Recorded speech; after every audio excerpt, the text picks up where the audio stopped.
Welcome. I'm Bill Brown of Brookings Mountain West, and if you're here for our lecture tonight, you're in the right place. For those of you, I always need to remind myself who might be note takers in the audience, we'll have Audrey's PowerPoint up on our website tomorrow, so no carpal tunnel syndrome if you don't need to. And we'll actually have, of course, you can see, we'll have the lecture itself up in a few days as well. So again, thank you for coming. We're going to talk about immigration tonight, and actually our colleague Audrey Singer, who is an expert. You may have heard and read her work, you might have heard her as recently as this morning on KNPR, but you see her on C-SPAN and other media sources for her expertise in immigration. We're delighted to have her back, and Audrey's a bit of a fixture here and among our colleagues from Brookings. I think with this visit we can, with my vast powers, I think we can actually make you an honorary rebel tonight. So, so Audrey will give a talk and take some questions from you on this important topic, which is in the headlines on a daily and hourly basis these days. As the clock ticks towards sequestration and other things, immigration is still a hot topic, and Audrey's actually adjusted her topic a little bit to deal with the immediate issues surrounding that. Without further ado, Audrey Singer. Thank you.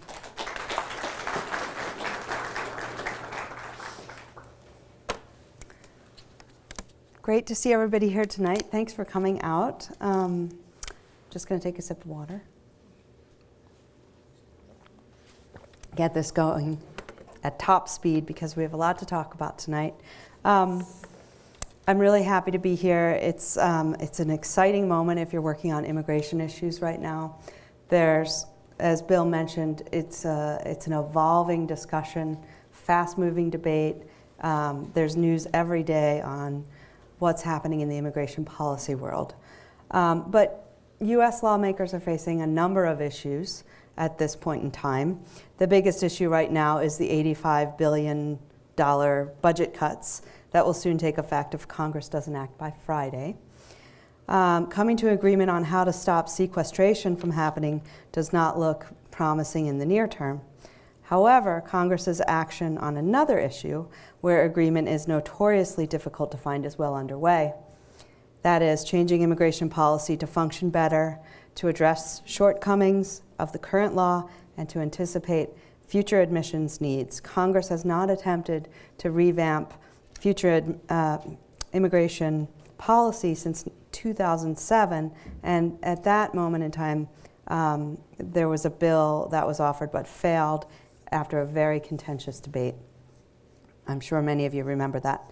But the often repeated phrase that the immigration system is broken is something that nearly everybody agrees on. It's just how to make changes to make it work better are the things that are in play right now. So the last time Congress overhauled immigration policy was well over 20 years ago.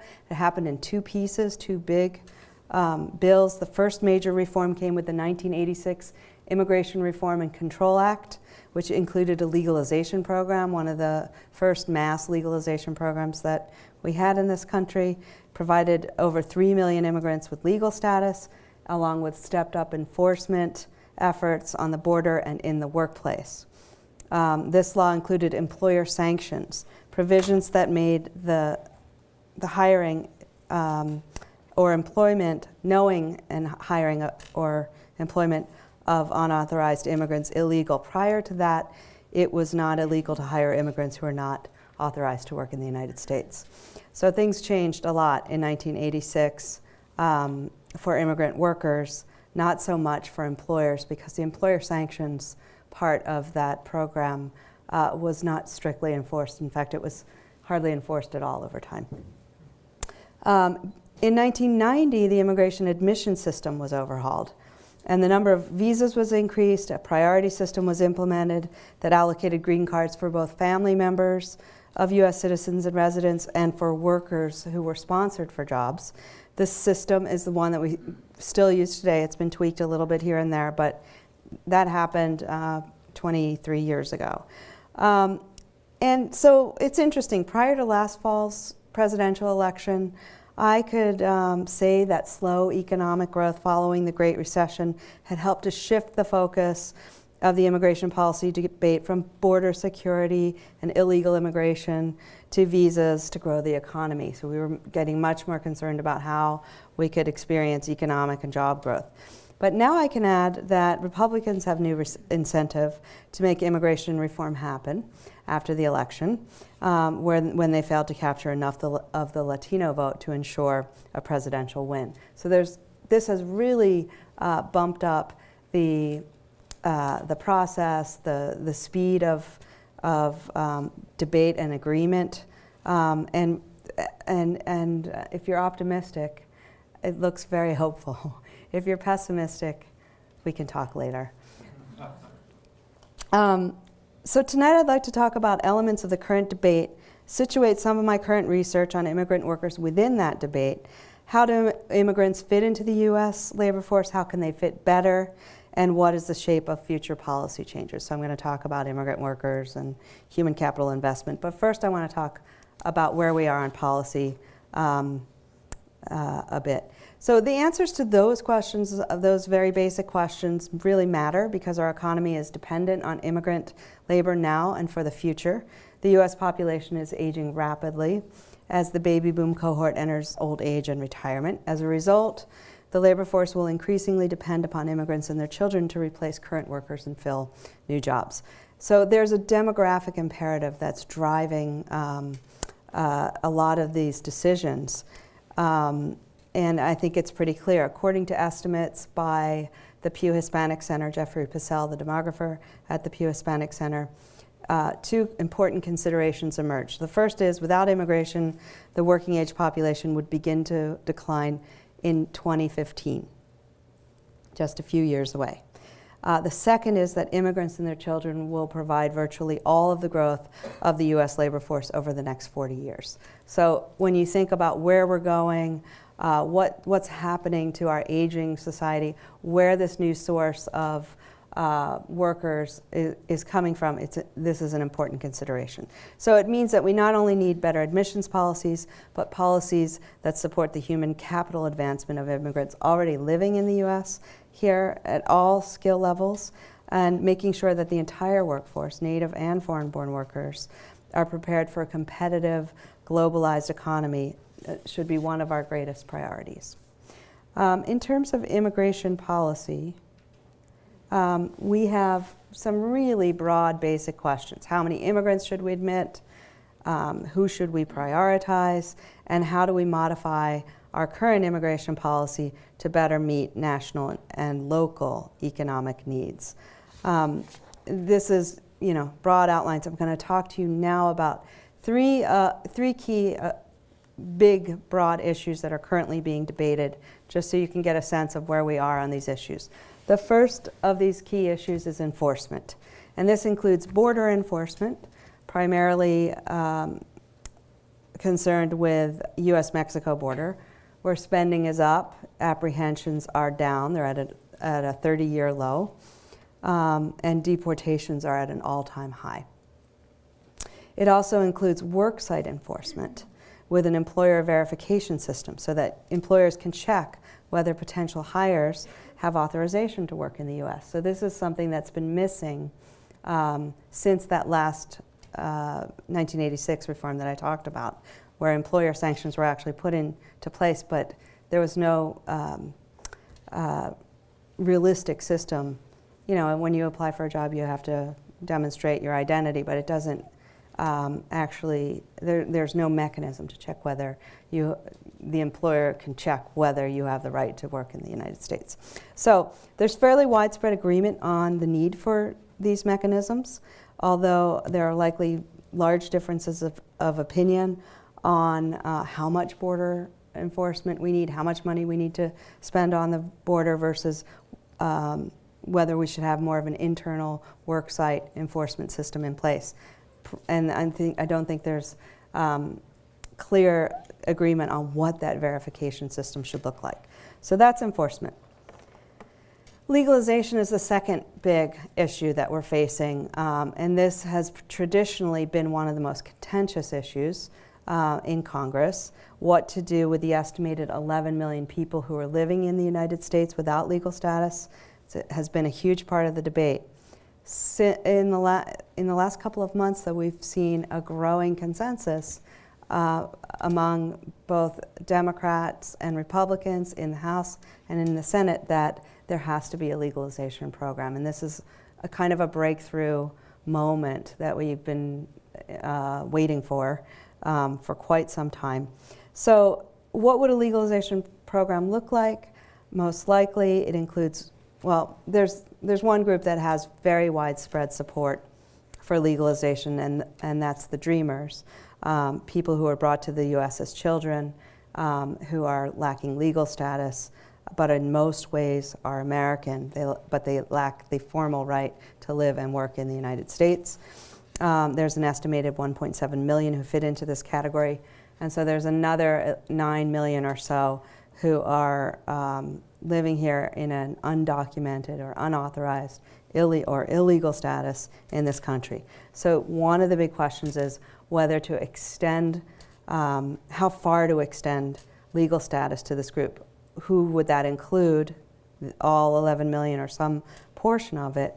And further, would the extension of legal status go all the way to the opportunity to apply for U.S. citizenship?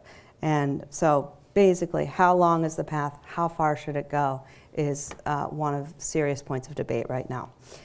The third area is often termed future flow, and it's kind of a big area that includes several pieces, some of them very contentious, but it includes how to adjust our green card system of family-based and employment-based visas, along with our system of temporary visas, so that we can better line up immigrant workers with our economic and business needs, but still maintain our national goal of keeping families together. So there's a lot of tension in there. Do we think about the economy? Do we actually make changes that bring more workers in, or how can we do that without turning away people who have been waiting for a long time to come into this country, who are relatives of people who already live here? So here there's a debate about extending green cards to students in STEM, science, technology, engineering, and math fields, and entrepreneurs, how to reduce the long backlogs of immigrants from a few countries that are hitting limits, because we have per country limits in our system right now. And if you read about, you hear a lot about people waiting in line to come in. What are these lines? These lines are people who have applied for a green card and are eligible for a green card, but are unable to come in because of our per country limits. And it particularly affects immigrants from a few countries. India, China, Mexico, and the Philippines are the top ones. So that's kind of a nutshell version of immigration policy in the debate right now. And I can't emphasize enough how much of the discussion has been focused on the U.S. economy, as the president, Congress, state and local leaders, business leaders, university leaders are all focused on what are we going to do for job growth, for economic growth, thinking about the next phase of the U.S. economy. So I'm going to start to show you some slides now about the immigrant labor force, or immigrants, how they fit into the U.S. labor force. And the data primarily come from either the Bureau of Labor Statistics survey, the Current Population Survey, or the U.S. Census Bureau American Community Survey. How I identify immigrants is the typical way. There's a question on these surveys that ask about your birthplace, and if you were born outside the United States, you're considered foreign-born. You could be of any number of statuses. You could be here as a legal permanent resident or a green card holder. You may have naturalized. You might be here on a temporary work or student visa. You may not be here with status at all. All of these people are included in this foreign-born number, because that's the only question we have on immigration. Well, there's actually another one, whether you've naturalized or not. So we know whether you've become a U.S. citizen or not. So here this graph shows the share of the population that is in the labor force and the share of the population, foreign-born population, of the total population. So the orange line shows that in 1970, less than it was one of the lowest points of immigration in our country. Less than 5% of the population were born outside the U.S. Now it's over 13%. These are for 2010 numbers. But you can see the rise of the share of the population that's foreign-born. And the yellow line shows the share of the labor force that's foreign-born. And so in 1970, again, less than 5% or around 5% of the population in the labor force was foreign-born. And now it's over 16%. So there's an overrepresentation of immigrants in the labor force at this point in time. Not a surprise because immigrants come to work here, and so they're primarily of working ages. This is a graph that shows the educational distribution of both immigrants and US-born people. And measured side by side, you can see that foreign-born and native-born residents have pretty different educational profiles. Immigrants are in yellow, natives are in orange. Immigrants are nearly as likely as natives to have a college degree, but much less likely to have much more likely to lack a high school diploma. So that's where the largest difference is between the two. If you look at the top bar there, 29% of all adult immigrants are lacking a high school diploma versus only 7% of the native-born. When you look at this group in absolute terms, it's about half of all people in the U.S. without a high school diploma are foreign-born and half are native-born. But as a share, the immigrant population really looks radically different from US-born. On the other end of the scale, native and foreign-born adults hold bachelor degrees at similar rates, 32% for those born in the US, 30% for immigrants. And they have even closer rates of graduate degree attainment, including master's, professional, and doctoral degrees, about 11% each. So in recent years, the US has attracted an increasing number of high-skilled immigrants, a trend bolstered by visa programs such as the H-1B and also a rising number of international students who are often able to change their status to stay here, either as workers or long-term with green cards. Meanwhile, lower-skilled immigrant workers are drawn to the U.S. economy by better opportunities here than in their home countries.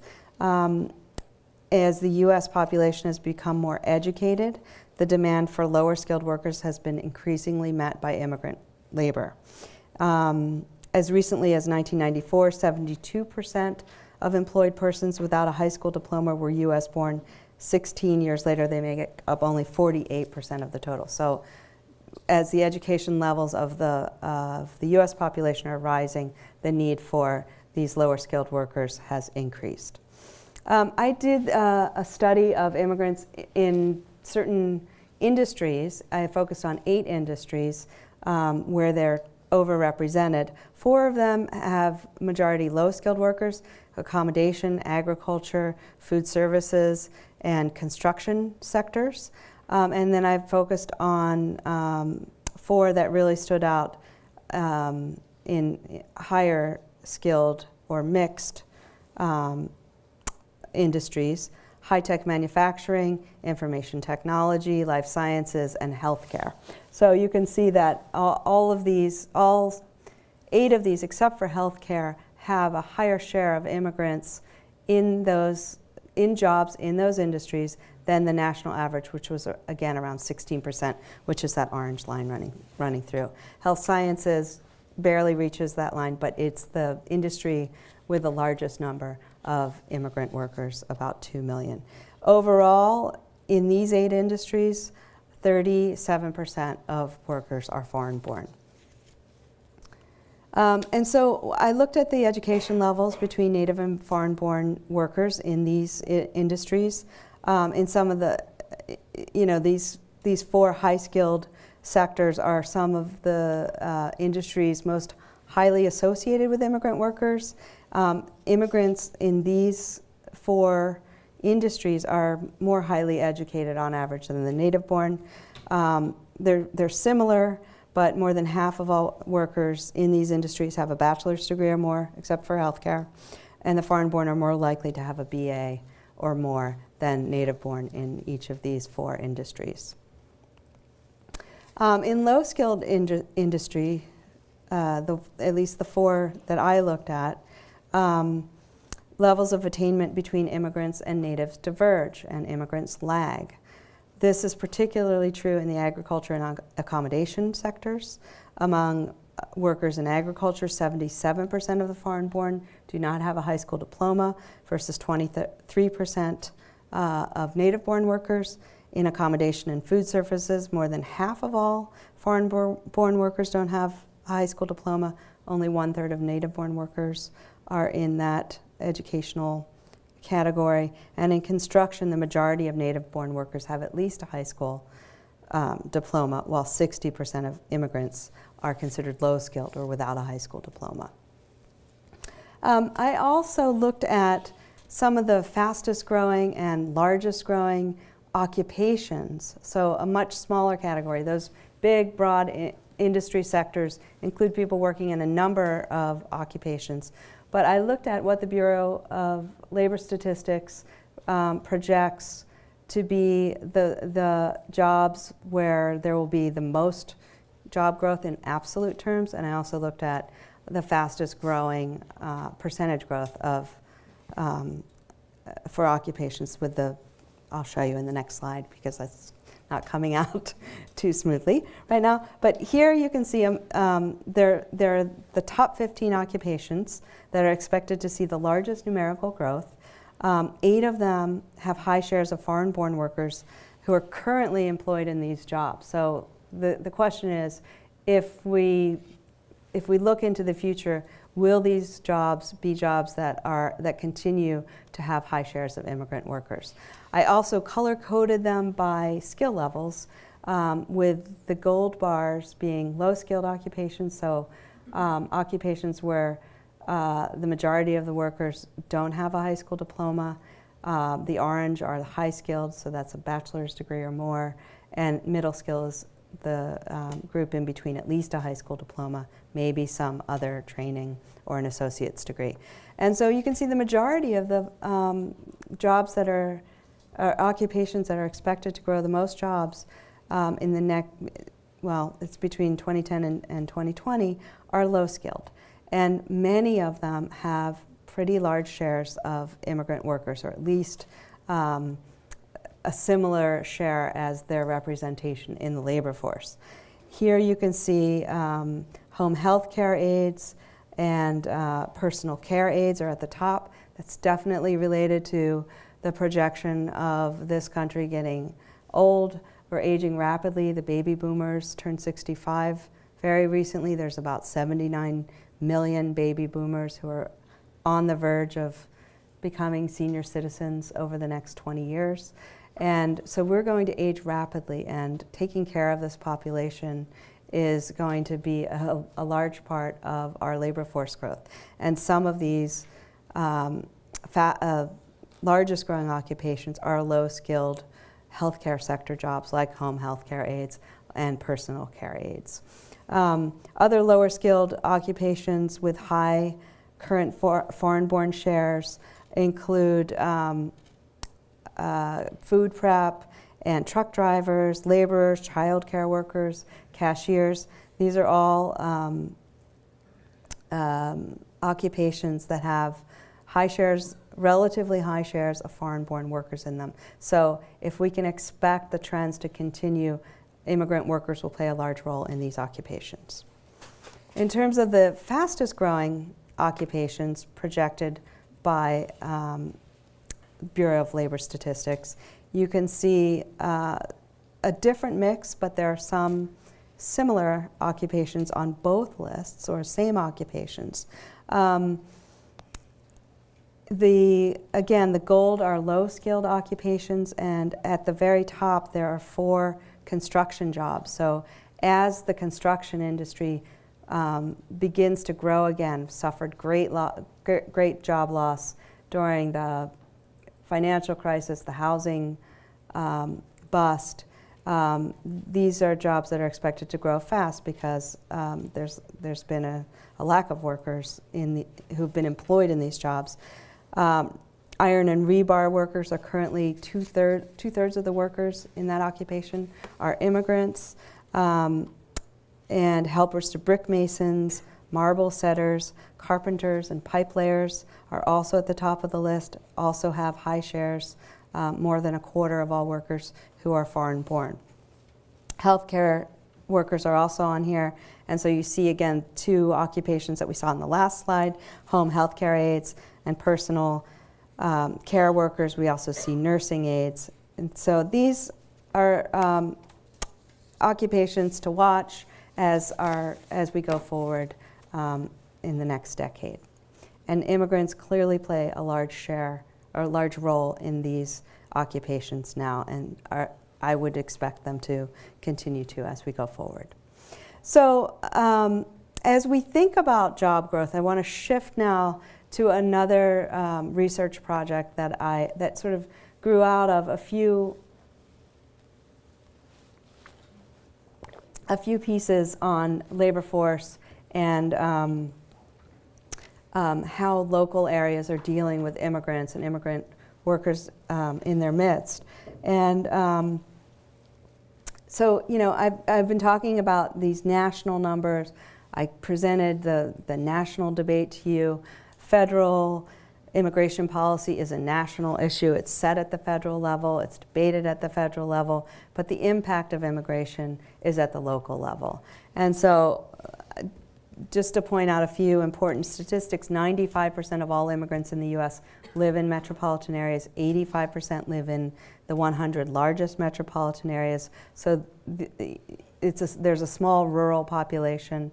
Metropolitan areas have a mixture of immigrants across all skill levels. Some metros attract immigrants at the low skill end, some at the high skill end, and some have a more balanced mix. I'll show you a map in just a minute so we can look at that together. And immigrant integration, this process where people find themselves in the labor force. For our purposes, that's what I'm focusing on. But also, immigrant integration includes how students fit into schools, how people fit into neighborhoods, healthcare systems, and other large institutions in U.S. communities. This all happens at the local level. So local leaders, local institutions feel the impact. And that's why over the last couple of years, when we've seen changes in immigration settlement patterns, we've seen lots of different local responses across the country. That's a different talk that I can't talk about right now because we're going to stick to this topic, but it's a really important issue and a big area that I like to focus on in my work. So as we think about job growth and economic recovery in the post-recession environment, many cities and regions are looking for strategies to grow jobs and improve overall standards of living over the longer term. Increasing the human capital of workers through education and skills training is one critical pathway. And so in order, this is all in order to stay globally competitive, U.S. workforce will need to make continued gains in education and skills. And I'll point out a few reasons why. Forecasts show shrinking opportunities for lower skilled workers over the next several years. The Georgetown Center on Education and Workforce projects that by 2018, nearly 2/3 of all job openings will require a post-secondary education, so more than high school. What's more, much of this increase in the demand for high-skilled workers comes from upskilling in jobs that previously did not require those credentials. So the demand for more educated workers seems to be rising fairly quickly. And as the baby boomers begin to retire over the next 2 decades, these shortages will persist. The graying of the U.S. population combined with low birth rates means that immigrants and their children, as I've noted, will become the primary source of labor over the next several decades. So here's the map that I promised, and this was a study that looked at the skill levels of immigrants in the 100 largest metropolitan areas. And we found in that study that, overall, that immigrants with a bachelor's degree or more currently outweigh those without a high school diploma. So we have slightly more high-skilled immigrants in the U.S. now than low-skilled immigrants. And we did a measure of high-skilled to low-skilled, and these are skills ratios that are on this map. It's the number of high-skilled immigrants, those with a bachelor's degree or more, for every 100 low-skilled immigrants, those without a high school diploma.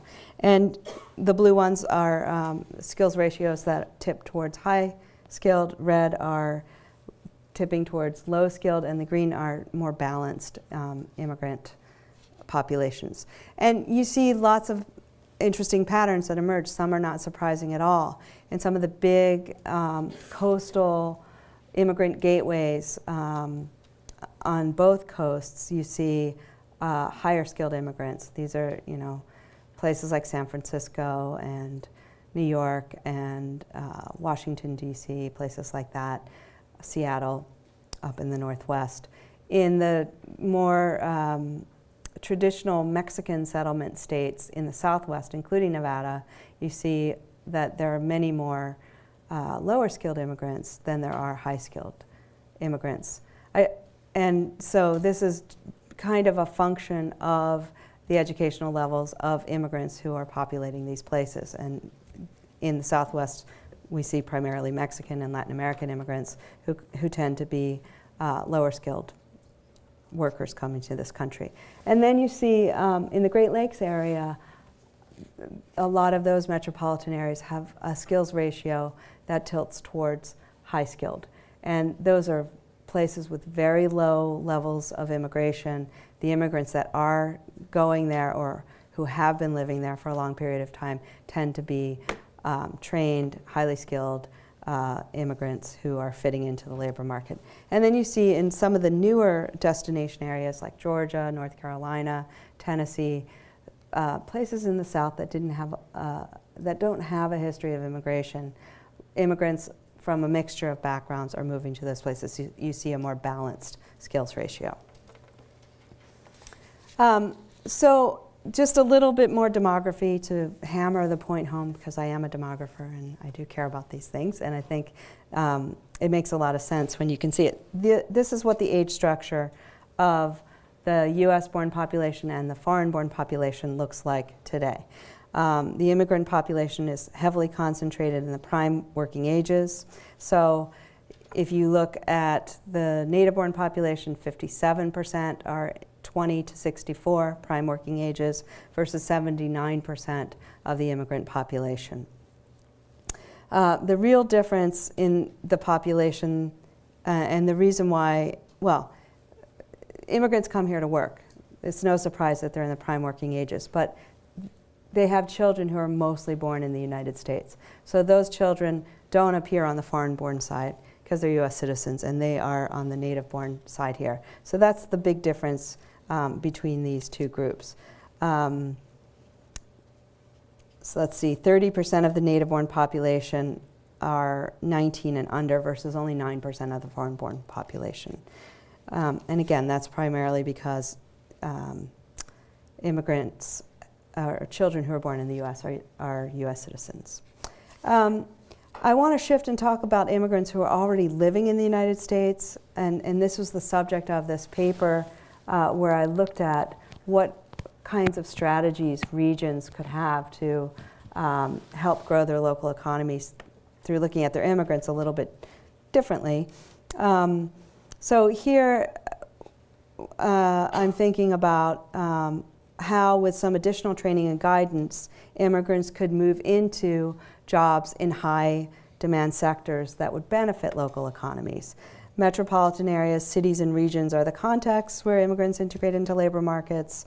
And so I looked at I did some research on regional initiatives that unlock the skills of immigrant professionals with foreign credentials or build the skills of immigrants who are primed to advance in jobs through targeted training programs. So I focused on two groups of immigrant workers for that paper. Immigrants who The first group were foreign trained professionals who face a number of obstacles to working in the United States in the occupations for which they were trained. So it's not uncommon, especially in some of the big metropolitan areas, to hear about, you know, the nurse who works as a nanny or the engineer who drives a taxi. In addition to engineers and nurses, many are doctors, information technology specialists, and other workers with specialized and highly specialized skills. The other group of workers are immigrants who, with some training and improvement of their basic skills, including, in particular, English language preparation, could be ready to move up the career ladder. But they're in need of more support to get them there. And these are workers who are in low-wage jobs, but could move up to become healthcare administrators or auto service technicians if they had targeted training and support and a clear career pathway. Some of these issues of career mobility are murky because we don't know what the next steps are, and it's even harder if you're from outside the US. Both groups encounter barriers common to newcomers, such as not knowing how to navigate the US job market, an absence of networks that could help locate suitable jobs, and of course low English proficiency. But often the barriers, especially for those trained in professions outside the US, are more formal. Their credentials are not recognized by US employers, or they haven't figured out the complex licensing and certification requirements that come with certain regulated jobs, especially at the state level, say in healthcare or engineering. These immigrants essentially have skills, usually in industries with high demand, but they're barred in the ways that I just mentioned. And so English language is a fundamental. The ability to communicate proficiently in English is one of the most important skills that you can have in this labor market. So here I looked at a self-reported measure of English proficiency. Those who could not answer the question, how well do you speak English? If they didn't answer very well, that is, they answered something like well, or not very well, or not at all, they're considered limited English proficient. So among high-skilled, among the high-skilled, a quarter are considered limited English proficient. Among those in the middle, just over half, and among low-skilled, almost all of the immigrants are considered limited English proficient. These rates are even higher among immigrants who arrived within the last 10 years. And you can see it's about 1/3 for high-skilled workers are considered limited English proficient, 2/3 for the middle-skilled, and virtually all, or 90%, among the low-skilled are limited English proficient. So given this single indicator, it's not surprising that high-skilled immigrant workers are more likely to be underemployed than their native-born counterparts. And this is a graph that shows that. Here we measured the education levels of people in their occupations relative to the average level of education in that occupation. And you can see that middle bar, almost 50% of all immigrants are working in jobs that they're overqualified for, versus the first bar, 36% of the native-born. And among the newly arrived immigrants, that measure moves up a little bit, over 50% to 53%. So how do forward-looking regions make the most of immigrants living in their areas? That was the question that I tried to address in this paper. And how can they proactively support the economic integration of immigrants? Foremost, in places where there are programs, and I'll describe a little bit about these programs, but foremost, they view immigrants as assets to their labor markets. They help to move immigrants into jobs that they were trained for, put them on career tracks that accelerate mobility, increase their earnings, and augment local revenue. They assist in getting immigrant workers through obstacles that prevent them from working in fields commensurate with their skills.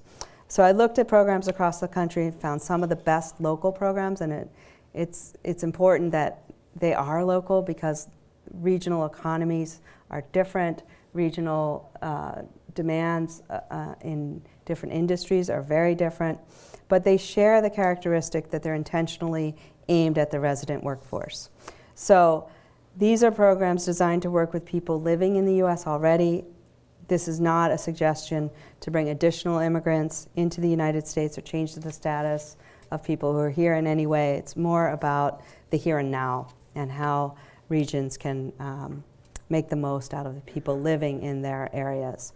So I looked at programs that build immigrant skills, and some of the best initiatives include partnerships between nonprofit organizations, educational institutions, and employers to build skills of immigrants for jobs that have been identified as having a short supply of workers through regional assessments of employer needs. And in the paper, I highlighted programs from Washington State, Miami, Portland, San Antonio, suburban Washington, D.C. And these programs largely integrate skills in English language training or adult basic education to train workers for jobs such as certified nursing assistants, healthcare administrators, pharmacy technicians, die setters and assembly workers, and automobile service technicians. The best ones, such as one in my region in the Washington metropolitan area in Northern Virginia, it's called the Training Futures Program, partner with community colleges and offer clear career pathways and sufficient support along the way to ensure that workers finish their degrees or certificates and make connections to employers. So they're really working with employers at the local level to identify what's needed, creating programs or enhancing programs at the local level, and bringing in people. And I should say that most of these programs are not exclusively for immigrants, but include native-born students as well, but they have extra programs that support and facilitate immigrant entry into those programs and their successful completion. And then other programs that unlock immigrant skills are aimed at immigrant professionals who are trained abroad, and they help unlock their skills and move them into jobs that work better with their skills and experiences. So there are a number of initiatives underway in Chicago, San Francisco, New York, Boston, Denver, that help immigrants understand clear licensing requirements, help them navigate the U.S. job search process, acquire U.S.-specific professional vocabularies, work directly with employers to market this cohort of immigrants to specific industries and employers.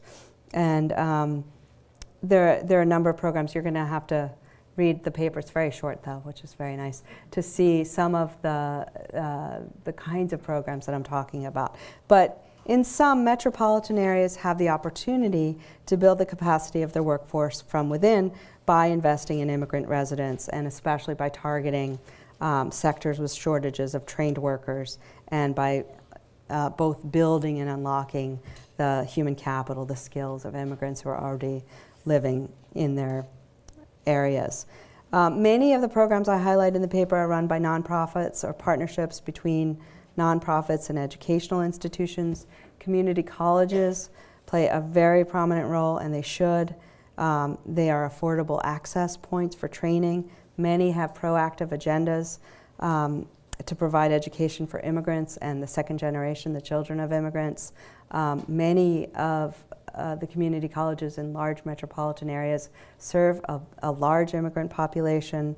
And so it's become an important relationship that we don't often think about. But I would say in the end, regional economies really matter, but state and local governments, educational institutions, nonprofits, civic and community leaders all play a role in how immigrants integrate into regional labor markets. Investing in human capital, the education, skills, and language training will drive economic prosperity over the longer run. Making sure immigrants are part of this process, even those that need extra help, should be part of regional growth strategies. So those two pieces, the big picture of the national labor supply, the regional picture of what places are doing. This is food for thought as we think about the bigger issues that we're trying to tackle with immigration policy and how we can better hew our immigrant admissions policies for our economic needs, both at the national level and at the local level. So these things ultimately loop back to each other, and I lay that out for you, and I'm happy to discuss it further now and take your questions. Thank you. Yeah. I realized that, I think it was between 1990 and 2000, the percentage of immigrant growth in Clark County, this county here, was 252%, which is tremendous. And there were other gateway places like in Utah and new places that immigrants went to. How do you see these places being able to integrate, having the infrastructure to allow immigrants to become part of their community? That's a great question. Did everybody hear it? No? The question had to do with fast-growing immigrant populations like what Las Vegas experienced until recently, until the recession, pretty much. How do places that see a lot of growth, either in numbers or very fast growth in terms of rates, how do they deal with these issues? I have a couple thoughts on that. One is that when I looked at the programs that I just mentioned around the country, so many of them were in established gateways. These are places that were used to having lots of immigrants. Many of them have very diverse immigrant populations, and kind of, we're already in the business of dealing with large groups of immigrants, and these kinds of programs were kind of the cream of the crop. And I was less likely to find them in places with really fast-growing populations, like you just pointed out. So I think there's an opportunity for places to learn from other places, and that's part of the reason for doing the work and for writing a paper, so that regions can start to reassess what it is that they have and how they can build better linkages between newcomers and jobs and help their economies. Yeah. I really appreciate your talk, and I've been working a lot of different issues with balance and sustainability. And I think I just wanted to bring out one point. You mentioned about employer rules, and one of the things that I look at, even on a global scale, is the trading system, the mercantile system that we have. And it really started in the 80s. Actually, President Reagan issued statements right after his election that he was going to break unions and lower labor rates.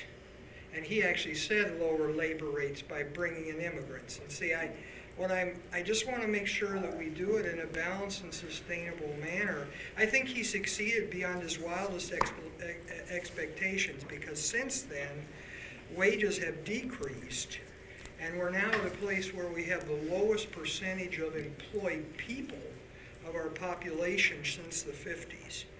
So I'm just wanting to make sure that that it's balanced and fair for everybody, and certainly that corporations, others, aren't taking advantage of labor rate differences, driving rates down for. Yeah, I think this is a really important issue, and there's been a history of unions not necessarily embracing immigrant workers, and that's changed in recent times as the immigrant supply, especially in certain union-heavy industries, began to see that they had a changing labor force. And so there's been more of an effort to protect those workers as well by unions. And just last week or the week before, I guess it was only last week, there was a big breakthrough. So one of the tensions in resolving immigration policy issues is the power of the unions versus the power of big business. And last week, the U.S. Chamber of Commerce and the AFL-CIO came together after long talks, to set forth a set of principles that they both could agree on. And these are usually groups that are not agreeing on too much. And they, they're not in the business of writing legislation, but they are in the business of influencing those who are. And so the first thing that they talked about was fairness. And the unions, I think in particular, are very concerned with protecting workers. And so they put forth these 3 ideas. First was having a fair system to all U.S. workers, including U.S.-born workers, and having U.S.-born workers get a first crack at jobs. The second thing that they talked about was having more flexibility in our worker visa system for both long and short-term visas, and I think that was definitely driven by the side of business, because they argue that they need workers in real time, that they can't wait for our system to open up visas to bring in people. So they talked about the importance of having a flexible and a fair system. And then, much to my delight, because I am a researcher and a data geek, they talked about the importance of having data and measurement and having an independent, evidence-based system to understand how immigration has an impact on wages, on employment of US-born workers, how do certain visas shape our labor force. So it was very powerful coming from the two of them, the 2 groups coming together. We'll see what it translates to in terms of actual legislation. This question back there. With all the data and graphs you showed us, did that only include immigrant workers who were authorized immigrant workers, or did it include all immigrant workers? It included all immigrant workers who were included in the survey. So there's some share of those immigrant workers who are not authorized, and many of them are probably missing. Some of the estimates out there estimate that about half of all of the unauthorized workers are in these data. Yes. So I think it is quite interesting to see a policy implication at the state and local level. So with this type of partnership and then helping those first-generation immigrants to find the relevant type of job with this job training and workforce development program. But at the same time, from the state and local perspective, the big dilemma is, yes, they can help the first generation, but usually the second generation of those immigrants, their educational attainment level is higher these days, especially with those in Asian immigrant and also with the Mexican immigrant too. So maybe due to the 2 different reasons. One is they're overly educated, the immigrant themselves, their educational attainment level from their home countries higher, and for that reason you already showed us with this overqualified skill level for certain type of job they're working here. They have a big demand for the future. They will make big investment for their education for their children, right? But the big problem is with this type of the support from the state and local government, most likely their future, the second generation, which has highly educated, high skill levels, they will not stay in this pocket areas or the cities or where they first settle down. Rather, they will go to the other bigger cities for better opportunities. So, that will stay, especially the maps you showed us. It's quite interesting showing all those concentration of low-skilled immigrant versus high-skilled and the balance. Most of those metropolitan area, which is a pocket with the low-skilled labor forces, immigrant, they want to change it to balance that list or high-skilled. But this type of approach at the state and local support will not be very successful for those pocket areas too. Well, yeah, I think you raise an important question, which is, states and localities have no control over who lives in their jurisdictions, but they can make their places more attractive for all kinds of people, not just immigrants. And so having these kinds of programs might help, especially if they're tied to local employers and local regional needs. That's the goal, is to sort of fill in some of the blanks. Now, the question of the second generation leaving, I mean, this has been the story of a lot of places, not just, and I'm not here talking about immigrant second generation, but if you look at those large metropolitan areas in the Great Lakes who have seen manufacturing jobs shrink and job opportunities decline, people who grow up in those areas often leave for better opportunities. And sometimes you see immigrants moving into those places. And we haven't really figured out what that looks like at the local level, but there seems to be a little bit of a dynamic there. But human capital, especially native-born, skilled young people, tend to leave those places. So there's a whole geography of skill that is even bigger than the immigrant picture that I think we have to also consider. And maybe we can work on that together at some point. Yeah. You mentioned several different groups in the programs you studied that were responsible for them working, like junior colleges, employers, and others.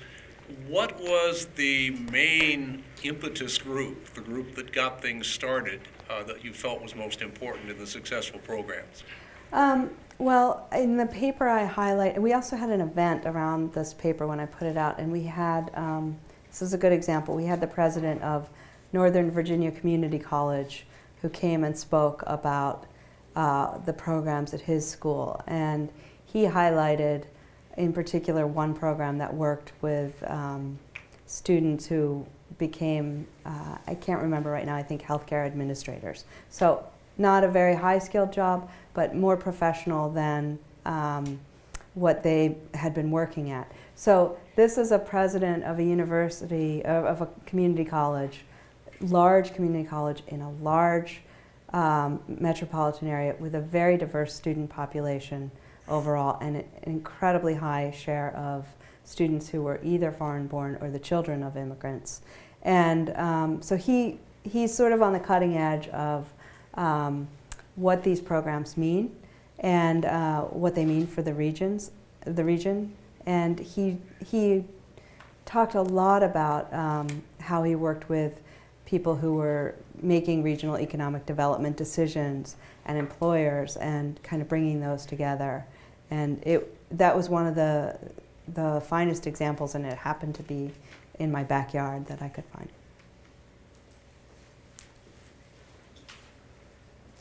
Any last questions? Let me just add a postscript to that. There's one please. here. I was just wondering, how might changing immigration policy in the U.S. affect other countries and our relationship with other countries? It's interesting. I think we are at a moment where we're in competition with a lot of other countries for skilled labor. And so people talk about a race for talent or other euphemisms, but in the past the U.S. used to be more concerned about not creating a brain drain from other countries to the U.S. And I think we've reached a tipping point where we're more concerned about having even more people than we are about what it's doing to the home countries. So I would say it's become much more competitive, and as you see rising economies in developing countries, drawing workers and needing workers with higher skill levels, that is going to intensify. And that's some of the impetus behind changing our policies to bring in more workers to suit our economy. We'll take another question too, but let me just a postscript to that question about partnerships. You may be interested to know that Nevada is one of the few states, and the only state of its size, that handles its community colleges the way it does, which is through a state system. Other states, they're called community colleges for a reason, as Audrey pointed out. They're at the local level, they work with local businesses. So Nevada has some work to do there, we think. For example, Maricopa Community College, down not far from here in Arizona, has a $1.5 billion budget. That's more than the entire state of Nevada spends on all its 8 institutions of higher education. And that community colleges has helped attract a $5 billion Intel plant where the community college is actually physically in the plant itself, parts of it. So there are a lot of creative opportunities going on. Sorry to get distracted there. There was another question?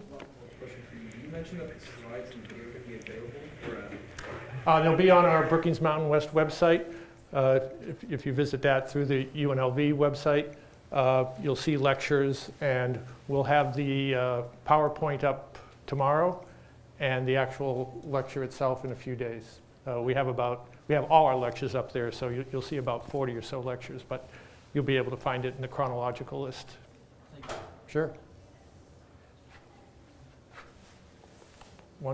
Another question, please? Hi, I'm currently enrolled in a seminar titled Immigration and Identity, and a theme that we touch on is how different communities of people experience immigration and coming to the United States. And I know you talked about,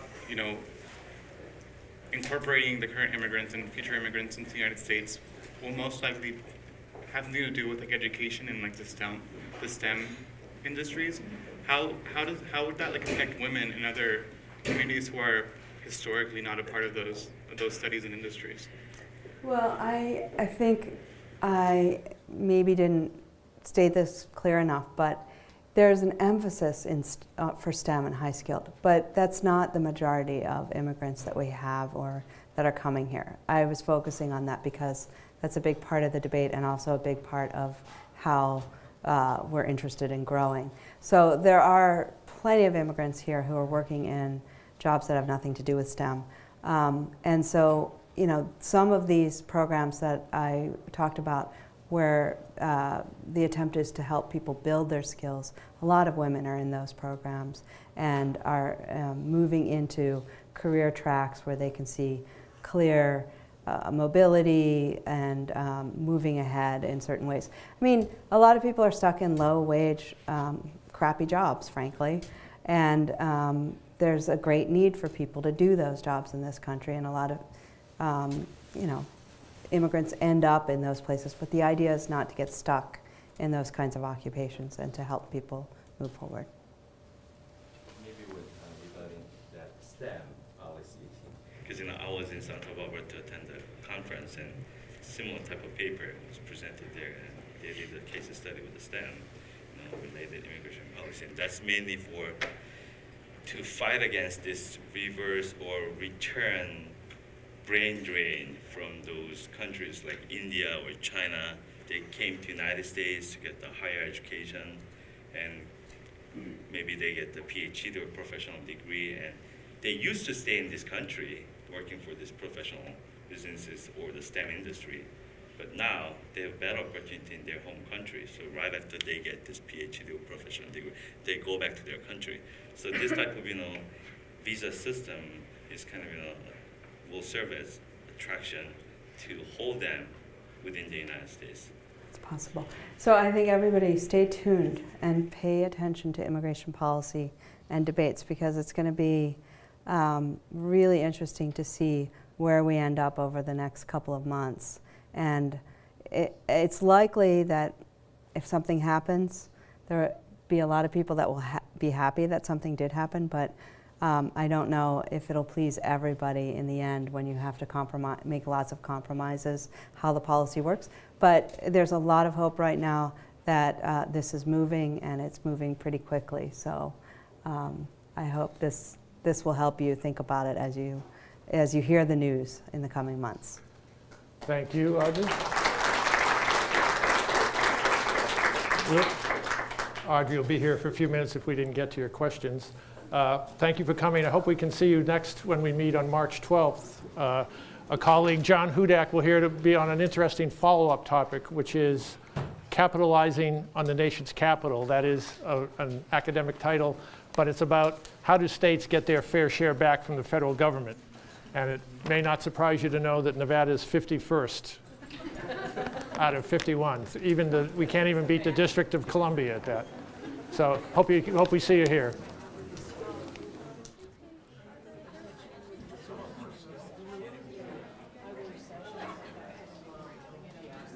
Yes.